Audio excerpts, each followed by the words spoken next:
par des agriculteurs qui nous ont aidés, par des gens qui nous ont donné des conseils. Et c'était vraiment une volonté très forte de se hisser à un certain niveau et de montrer aussi que ce qu'on pouvait faire en Guadeloupe, en étant même critères d'exigence que d'autres produits faits ailleurs.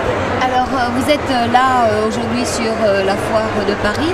C'est une demande faite par vous ou vous avez été sollicité? En fait, on est depuis décembre aussi en partenariat avec le comité du tourisme de la Guadeloupe. Et on a bien travaillé main dans la main. Ils nous ont aidés, notamment en décembre-janvier, à nous faire connaître auprès de leurs partenaires.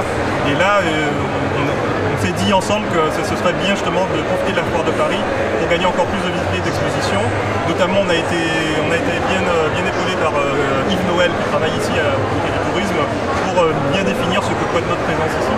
Et l'objectif c'est vraiment de montrer que maintenant la société est lancée, qu'on a des produits qui sont là, d'autres produits qui vont arriver, et que maintenant il est temps vraiment d'ouvrir, de se faire connaître de façon large.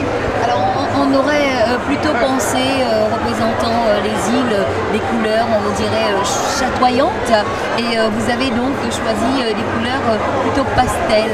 Est-ce que cette idée vient de vous? Est-ce que on vous a imposé, puisqu'on parlait des galeries tout à l'heure, on vous a imposé des critères?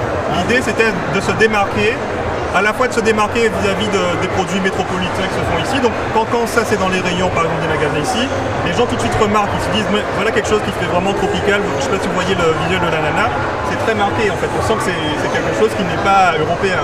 Et en même temps on voulait aussi être original par rapport à ce qui se fait déjà en Guadeloupe, une vue de l'originalité.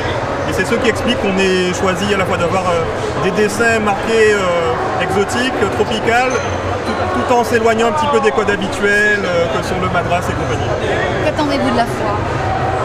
Se faire connaître, vraiment augmenter encore notre exposition. Aujourd'hui on a une période où on a vraiment lancé la société, en termes de production on est maintenant bien organisé. Et notre priorité c'est vraiment de faire connaître la société, de faire connaître les produits pour qu'on soit l'exposition maximale. Et vu le passage qu'il y a ici, je pense que c'est le bon endroit. Et je remercie encore le comité du tourisme de la Guadeloupe de nous avoir donné ce tremplin.